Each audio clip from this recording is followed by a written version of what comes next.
हरिओम. श्रीराम अंबज्ञ. माझं नाव राजश्री घोगडे. मी कामोठे उपासना केंद्र येथे येते. याआधी मी नेहरू उपासना केंद्रामध्ये जात होते, तर ते लग्नाआधी जात होते. लग्नानंतर पुन्हा जेव्हा मी कामोठ्यामध्ये राहायला आल्यानंतर पुन्हा उपासना जॉईन केली. पुन्हा प्रवास हा सुरू झाला. त्यानंतर अनेकदा सेवा वगैरे केल्या.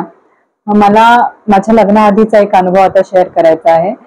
ज्यावेळेस पहिल्यांदा बापूंनी रामनाम वही लिहायला सांगितली, तर ही रामनाम वही त्यांनी सांगितली म्हणून आपण लिहायला सुरुवात केली. तर बापूंनी सांगितले ह्याचे फायदे अनेक आहेत. त्यात आपण बघतो तर प्रत्येक वहीवर अगदी 3 ठिकाणी हनुमानाचं चित्र असतं, म्हणजेच 3 वेळा तर याचं चित्र असतंच. त्याचबरोबर 5 नावं आहेत आणि या 5 नावांचं स्मरण करत करत कोणत्याही क्षणाला आपण वही लिहू शकतो. तर त्यावेळेस आता तर डिजिटल वह्या आलेल्या आहेत, पण त्यावेळेस हाताने आपल्याकडून वह्या लिहून घेतल्या होत्या बापूंनी. आणि सर्वात सुरुवातीला ज्यावेळेस वही आलेली तर एक कुतूहल होतं. लहान होते मी, तर कॉलेजला असताना मग असं कुतूहल होतं की बापूंनी सांगितलंय, चला एक लिहायला काय हरकत आहे. आणि एक असा इन्सिडेंट झाला की जो माझ्या नातेवाईकांमध्ये होता, की माझ्या आत्याचे मिस्टर, म्हणजे आम्ही त्यांना मामा म्हणतो, तर त्यांच्या बाबतीत हा झालेला अनुभव आहे की ते पेशाने वकील आहेत. तर त्यांचा असा अनुभव आला की म्हणजे ज्यावेळेस आपण एखादं काम करत असतो तर त्याच्यामध्ये काहीतरी अप्स अँड डाऊन्स येतच असतात. तर त्यांच्या फील्डमध्ये असं त्यांना अनुभव आला की त्यांच्याच एका सहकार्याने त्यांना फसवलं आणि त्यांच्याकडून सह्या करून घेतल्या, जेणेकरून त्यांची फसगत झाली आणि त्यांना अटक झाली.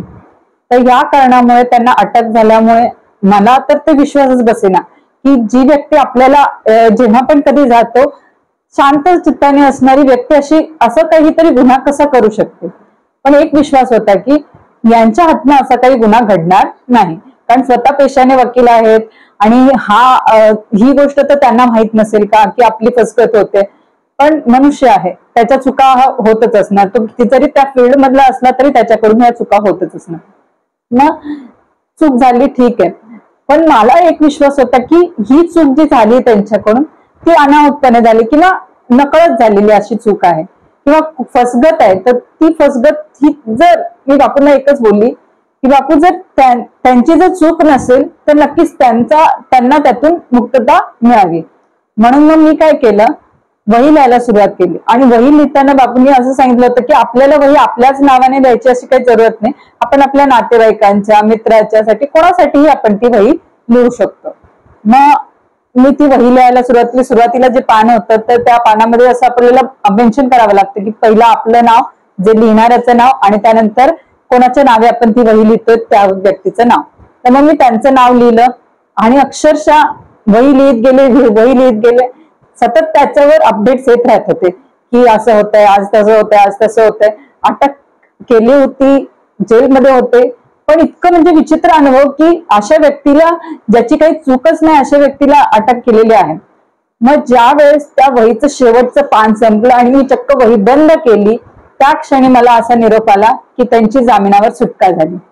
मग हा जो काही अनुभव आहे, त्यांनी तर कधी प्रत्यक्ष नाव घेतलं नाही बापूंचं, किंवा त्यांना माहित पण नसेल मी त्यांच्या नावे ही वही लिहिते. अजूनही त्यांना माहितच नसेल की ही त्यांच्या नावे वही लिहिली गेली होती. आणि त्यानंतर आता मध्यंतरी मी गेल्यानंतर मला कसं कळलं की त्या केस मधूनच त्यांची पूर्णपणे निर्दोष सुटका झालेली आहे. म्हणजे मला असं म्हणायचं की ज्या व्यक्तीला बापूंनी बघितलं नाही किंवा आपण म्हणजे त्या व्यक्तीने बापूंना कधी बघितलं नाही, त्यांच्या नावे जस्ट एक वही लिहिलं, म्हणतात ना, अपघाते जरी हे चरण पाहित त्यासही रक्षी संकटे.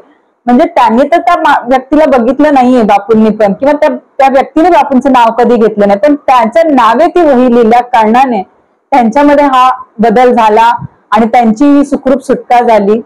त्यावर मी खरोखरच बापूंचे अंबज्ञ कधीच विसरू शकत नाही. अंबज्ञ. हरिओम. श्रीराम. अंबज्ञ नाथ साहेब.